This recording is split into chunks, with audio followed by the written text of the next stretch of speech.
Hi guys, welcome back. Today is a story that kind of hit me out of left field. I saw it and I definitely went down the rabbit hole of theories and just interesting parts of this case, and so I wanted to share it with you guys. So buckle up. This is the story of Michele MacNeill. Michele MacNeill had it all. She was beautiful, stunning even. She was also a great mother to a big family, and she was the glue that really held everything together. Michele was born in 1957 and grew up in the state of California.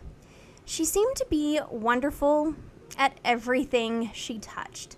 She was a cheerleader and played violin. She grew into a woman who became a model and then eventually met the man of her dreams. She met Martin MacNeill at a church event. They ended up having 8 children, 4 biological and 4 adopted. They lived in Pleasant Grove, Utah. Martin was a doctor and made a good living, and Michele was a great mom. They really had it all. Michele's older children moved out and began their college careers and then eventually their lives.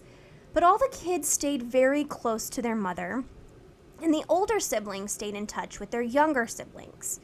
Michele's older daughter, Alexis, was super close with her mom, and it seemed very off and confusing when her father started talking about tanning and losing weight.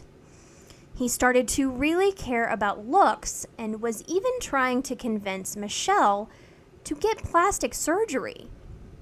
It was way out of left field for her parents, and eventually her mother agreed to do the surgery.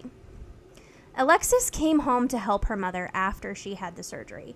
Michele had bandages on her face, so she couldn't really see. Alexis tried to help her with her mother's pills, but she noticed something was very wrong right away. Her mother was taking a lot of pain medicine and heavy ones. They would also almost knock her out completely. And on top of that, her father seemed to be overdosing her mom. He was giving her way more than the recommended dose. Alexis knew this, and so did Michele. Michele told her daughter, "He is giving me too much," and she even said to Alexis, "If I pass, look into your dad." This was a bombshell to Alexis, but Alexis soon had to leave to go back to medical school. So she left her dad to take care of her mother. Within the day, something went very wrong. On April 11th, 2007, a few days after Michele had cosmetic surgery, her poor 6-year-old daughter found her mother in the bathtub. After her father had picked her up from school and brought her home, the little girl found her mother fully clothed with some red water in the tub. She ran to get her father, very scared and very confused. Martin's actions were very interesting. He called 911, but he would not give a clear address. He also hung up the call numerous times, making it very hard for responders to find him. He sent their daughter next door to get a neighbor. When the woman from next door came, he sent her to get a man to help lift her from the bathtub. When the man came, they lifted her out, but all of that took a lot of time, very valuable time. When first responders rushed to the scene, they discovered that Michele had already passed. Martin stated that Michele was leaning over into the tub, almost as if to turn it on. But the neighbor said that she was fully in the bathtub, head out of the water. Unfortunately, the medical examiner did rule it an accident. It was due to cardiovascular disease. But Michele was only 50 years old and pretty healthy, so things were not adding up. Also, Martin's stories were very suspicious. He said his wife's head was under the water, but even their daughter said no to that. He said he performed CPR, but he couldn't have when she was in the tub. It was impossible. Alexis tried to call her mother, and right away her father told her that her mother was gone and to come home. Alexis rushed home and told police something was going on with her father. Even though the police were also suspicious of Martin, they had no proof, so it was a waiting game. Meanwhile, Martin MacNeill moved on rather quickly. He told the older children that a nanny was moving in to help with the younger children. The nanny was Gypsy Willis. Gypsy just so happened to be a woman that Martin was having an affair with for years before. The kids found it very strange that their nanny would sleep in their daddy's room all night. Gypsy says that she was in love, but the whole thing was very strange. Martin took it a step further when he found out that Gypsy had some debt. He took care of it in the form of stealing his own daughter's identity and giving it to Gypsy to use. Social security numbers, loans, everything.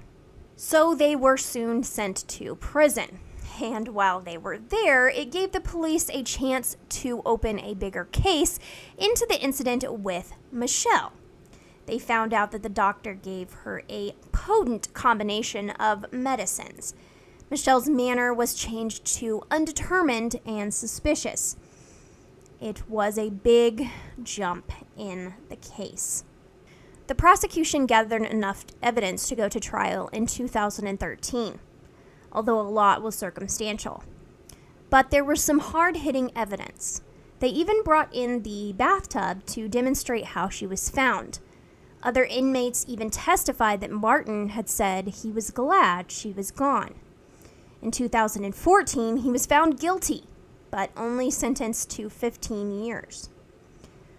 To the children, this was a huge win. They finally got justice for their mother, who deserved to have her story told right away. But there is one other piece of evil that Martin did. Martin MacNeill was soon found guilty of SAing his own daughter. This was only a month after Michele had passed. Alexis was in the house and fell asleep in her own bed. She awoke to having her father licking on her bottom and kissing her hands. She told him to stop, and he said, "Sorry, I thought you were your mother." Ugh, I can't stand this man. He is so disgusting. Shortly after all of this, in April 2017, Martin took his own life, and that's probably for the better. If you're interested in this story, there is a Lifetime movie called The Good Father. It is loosely based off of this story. So what's your opinions of this story? Do you think there could have been anything done differently? And if you have any comments, please leave them below. I will be seeing you guys next time.